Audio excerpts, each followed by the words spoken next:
प्रिय विद्यार्थियों, आज हम सभी कक्षा 9 में दूसरे टॉपिक की चर्चा करेंगे जिसका नाम है स्वतंत्रता का अधिकार। कल हमने समानता के अधिकार में पढ़ा कि किस प्रकार से हमको भारतीय संविधान में समानता का अधिकार दिया गया है। इसी प्रकार से स्वतंत्रता का अधिकार भी दिया गया है, इसके बारे में हम सभी जानेंगे।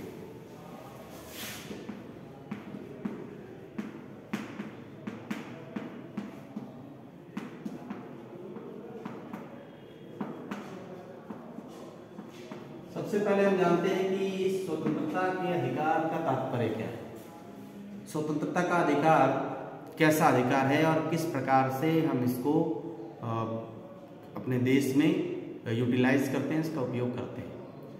स्वतंत्रता का जो सामान्य अर्थ है, स्वतंत्रता से तात्पर्य है बाधाओं का न होना, यानी व्यवहारिक जीवन में तथा निजी मामलों में किसी व्यक्ति या सरकार का हस्तक्षेप न होना स्वतंत्रता है। संविधान के अनुच्छेद 19 से 22 तक इसका जो वर्णन किया गया है वो 19 से 22 तक किया गया है।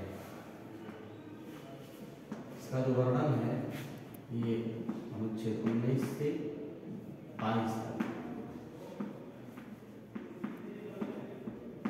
किया गया है।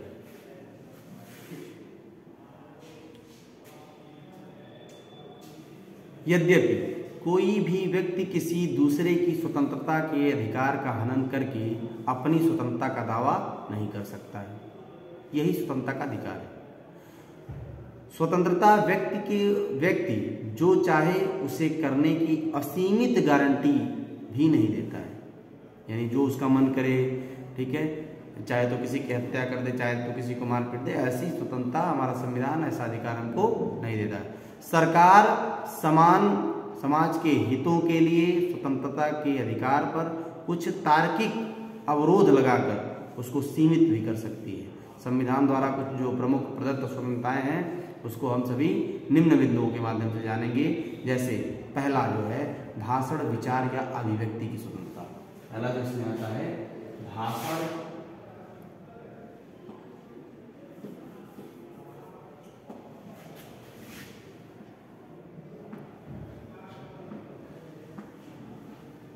पहला इसमें है भाषण, विचार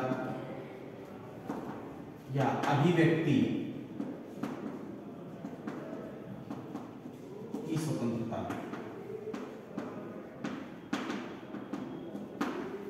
ये सबसे पहला बिंदु है, यानी कि freedom of speech and expression.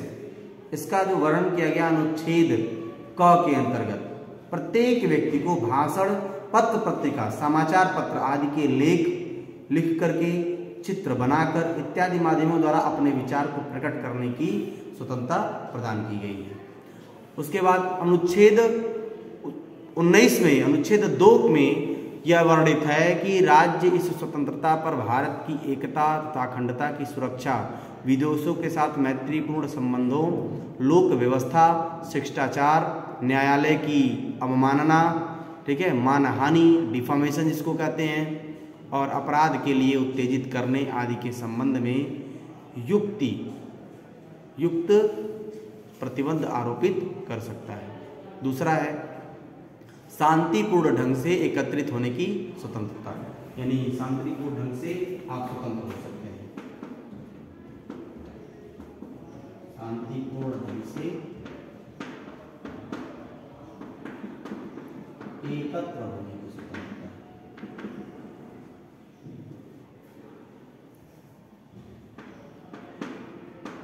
होने की स्वतंत्रता।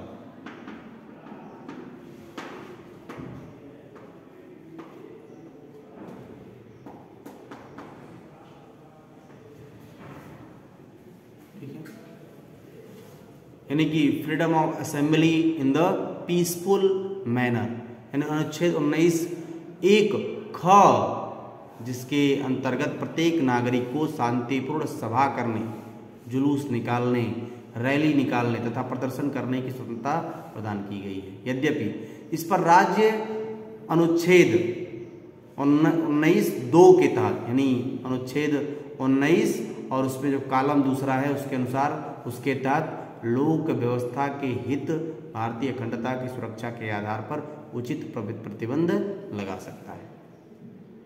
इस प्रकार की स्वतंत्रता दी गई है।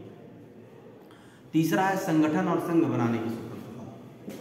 इसका जो वर्णन है 1902 में, ठीक है, संगठन या संघ बनाने की स्वतंत्रता।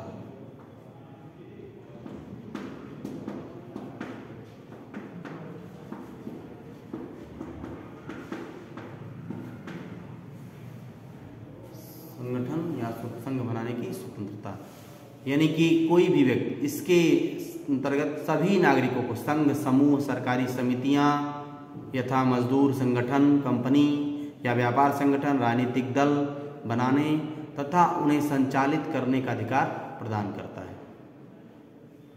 चौथा, देश में कहीं भी आने जाने की स्वतंत्रता है, यानी जो चौथा स्वतंत्रता दिया गया है, देश में कहीं आने जाने की स्वतंत्रता।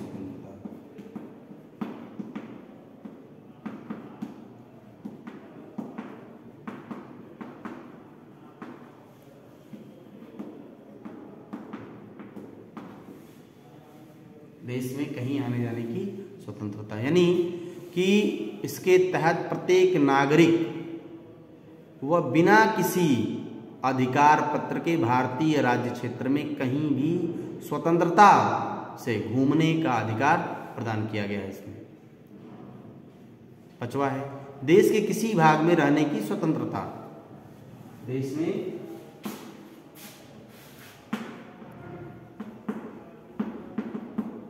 किसी भाग में रहने की स्वतंत्रता।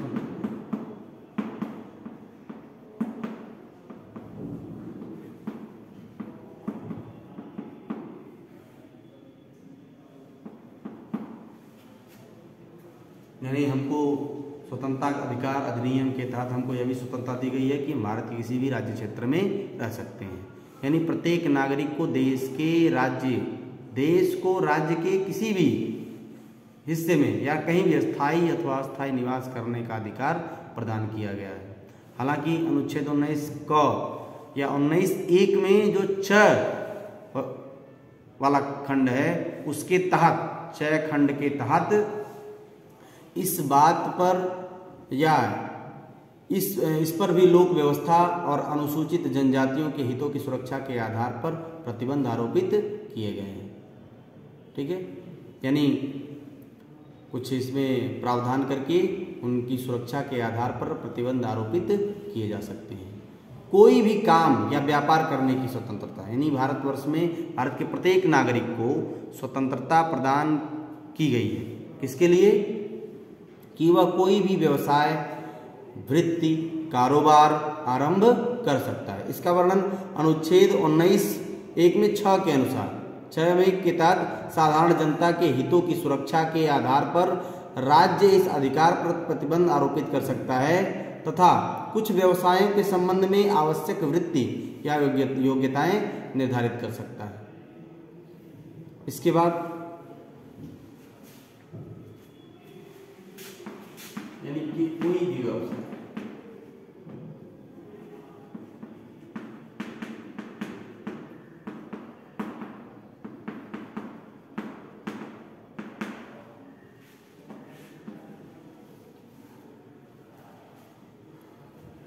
इसके बाद का जो वर्णन है कि अपराध के लिए दोष सिद्धि के संबंध में संरक्षण। अपराध के लिए दोष सिद्धि के संबंध में संरक्षण।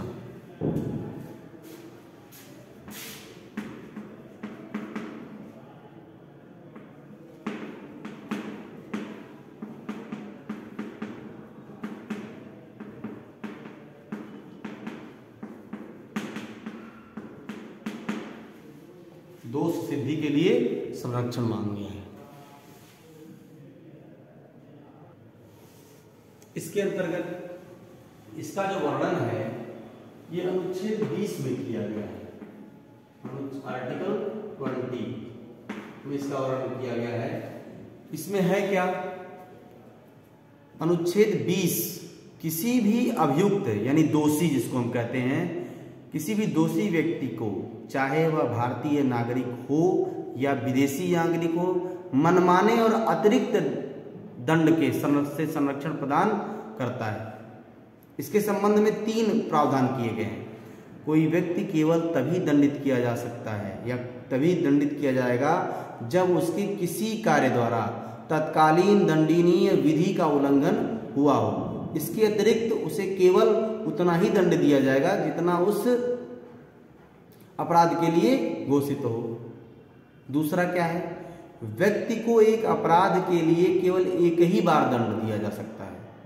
तीसरा क्या है, किसी व्यक्ति या किसी अभियुक्त या दोषी को स्वयं के विरुद्ध गवाही देने के लिए बाध्य नहीं किया जा सकता है। ठीक है, ये प्रावधान इसमें किए गए हैं। इसके बाद इसमें अगला जो नंबर आता है वो आता है जीवन तथा दैहिक स्वतंत्रता का अधिकार। जीवन और दैहिक स्वतंत्रता का अधिकार क्या है, इसका वर्णन अनुच्छेद 21 में किया गया है। इसका वर्णन अनुच्छेद 21 में किया गया है। और अनुच्छेद 21 में क्या है, दैहिक स्वतंत्रता का अधिकार। अनुच्छेद 21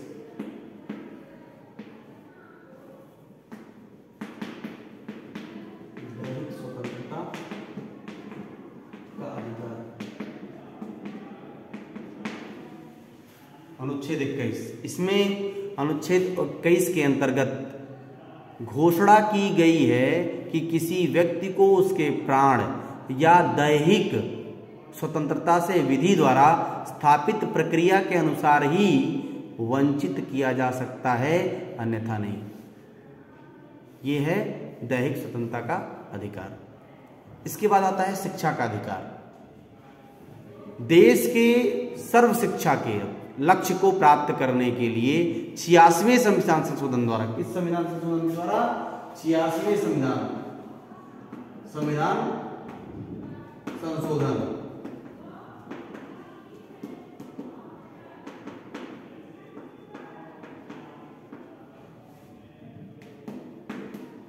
शिक्षा का अधिकार, इसको आर्टिकल 21A में लाया गया है। यानी कि देश के सर्व शिक्षा के लक्ष्य को प्राप्त करने के लिए 86वें संशोधन 2002 के द्वारा अनुच्छेद 21A में एक उस संविधान में जोड़ा गया जिसके अनुसार राज्य 6 से 14 वर्ष तक की उम्र के बच्चों को निःशुल्क एवं अनिवार्य शिक्षा उपलब्ध कराएगा। शिक्षा का मौलिक अधिकार अधिनियम वर्ष 2009 में पारित हुआ और 1 अप्रैल 2010 को यह संपूर्ण भारतवर्ष में लागू हो गया। यह प्रश्न आ सकता है कि जो शिक्षा का अधिकार अधिनियम है वो किस संविधान संशोधन के द्वारा जोड़ा गया, तो कौन सा संविधान संशोधन था, 86वां संविधान संशोधन था और 2002 में ये जोड़ा गया। और शिक्षा के मौलिक अधिकार अधिनियम वर्ष 2009 में यह पारित हुआ और 1 अप्रैल 2010 को यह संपूर्ण भारत में लागू हुआ। इसके बाद कुछ दशाओं में गिरफ्तारी के संरक्षण तथा निवारक निरोध।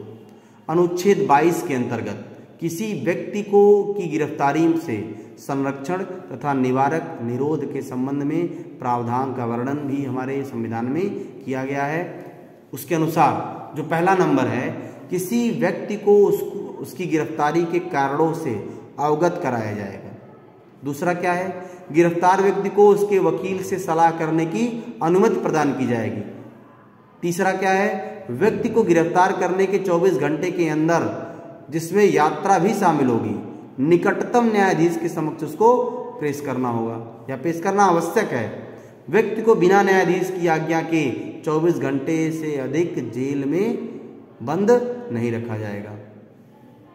ठीक है, यह जितना भी आपको मैंने बताया, सुरक्षा निम्न 2 व्यक्तियों को प्राप्त नहीं होती है।